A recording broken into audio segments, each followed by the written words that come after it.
Hey buddy, it's Mike here. Today we're talking about Gears of War Reloaded, which is the remaster of the original Gears of War. That being said, it's actually a remaster of the 2015 Ultimate Edition version. So this game has been remastered twice, so you're thinking it should be perfect. Not quite so, but those who are fans of the original game, like myself, I've dropped thousands of hours into this game, are going to appreciate being able to play this in 2025 on a PS5. And that's the big thing for me. Honestly, with this release, that's the big thing. I mean, the visuals look good. Don't get me wrong there. The visuals are definitely more crisp than they've ever been. And, from the enemies and the textures, everything looks very crisp. So they did a great job there. There is some missed opportunities there. They should have introduced the horde mode. I don't know why they some extras there, right? Like I don't know why they didn't have horde mode or another thing they could have done was introduce Gears 2 and 3 because right now there's not really much of a way to play those, aside from, having the original game on Xbox. So that would be really cool if they had all three, the whole trilogy packaged into this reloaded version, and then PS5 players would have access to all this great Gears of War trilogy. And I say great trilogy because I wasn't a big fan of Gears 4 or Gears 5. I'm just going to pretend those don't exist and we're just going to focus on the three. But again, it's a huge missed opportunity. I think this would have been incredible if they included all three. And again, it's not priced as a full AAA game. I believe it's right now in Canadian, it's $49.99, which will take you anywhere between 60 after tax. So it's not priced as a full game. I do appreciate that. And there's a lot of value when it comes to the multiplayer. Now, the multiplayer has people quite split this time around.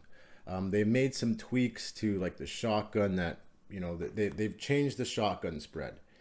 And I see a lot of people complaining. I saw one particular video where this guy was pretty much crying about the shotgun change. And honestly, though, and it really is no different from any other multiplayer game, you're going to have a lot of fine tuning in terms of damage, spread. So I can see them updating the shotgun again. They might make it similar to how it was in the beta, but even if they don't, it's still fine. It still works as it should, in close range.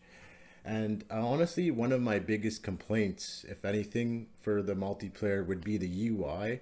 But like, why do we need to mash, the bumper buttons for 5 minutes in order to find our desired skin? That just doesn't make sense to me. So the UI is really off. So I hopefully they enhance it. But again, I don't see them doing that. And it is cool, to be able to switch through all these skins without having to, pay for them or go through hours of grinding to unlock them. So it's kind of cool that you have all these skins available to you at launch. But again, kind of addressing the whole gameplay multiplayer issue with the shotgun and the balancing. Gears of War is Gears of War. If you're anyone who understands the game, it's about movement. It's not necessarily about the different guns. Like I said, I can go right back in there and I can use that same shotgun with the spread and I can just dominate. But then again, I have hundreds of hours of experience playing this game. But that being said, the multiplayer is solid experience. And again, it takes you back to that early 2000s, the type of games we had back then were just so complete.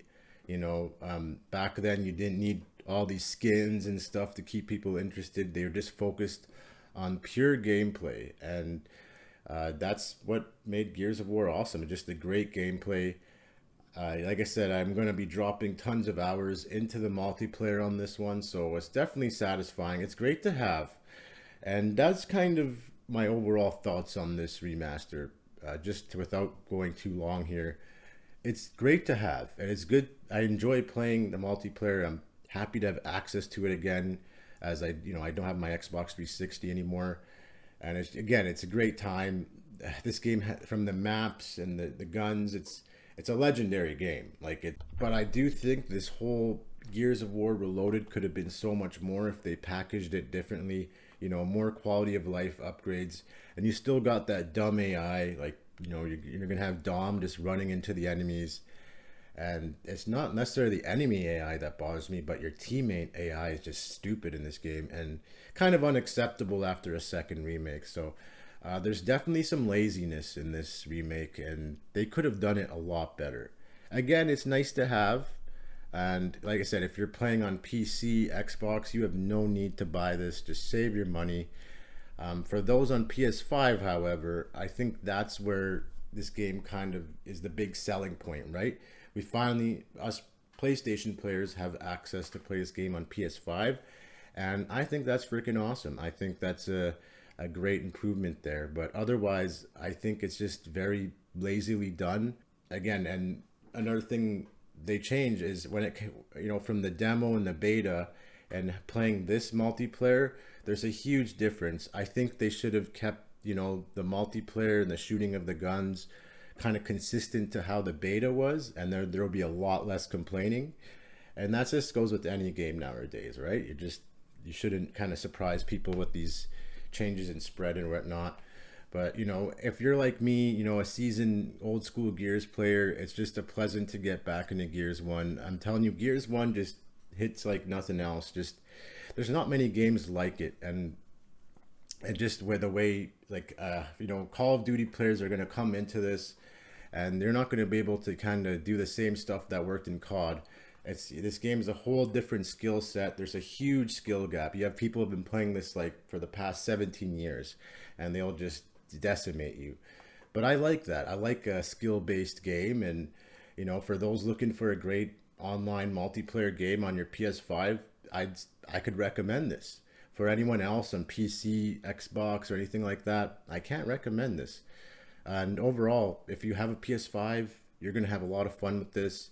And for people who have never tried Gears 1, it's just a great time. From the campaign, the campaign is so well done, and it wasn't super long or anything, but it goes to show like how a proper campaign can be made, and it doesn't need to be like 100 hours long, right? So overall, yeah, I'm definitely going to be recommending Gears of War Reloaded on the PS5. On any other console, I'm not going to recommend it, but it's just a great time to be playing Gears again. And yeah, it's not perfect. It's got a lot of issues, and I know it pissed off a lot of people in terms of like the balancing issues, but I'm sure they'll hash that out. Otherwise, that's my video on the Gears of War Reloaded version. And if you like this video, please consider checking out my channel and subscribing. Your support means a lot. Otherwise, we'll see you on the next one. Bye.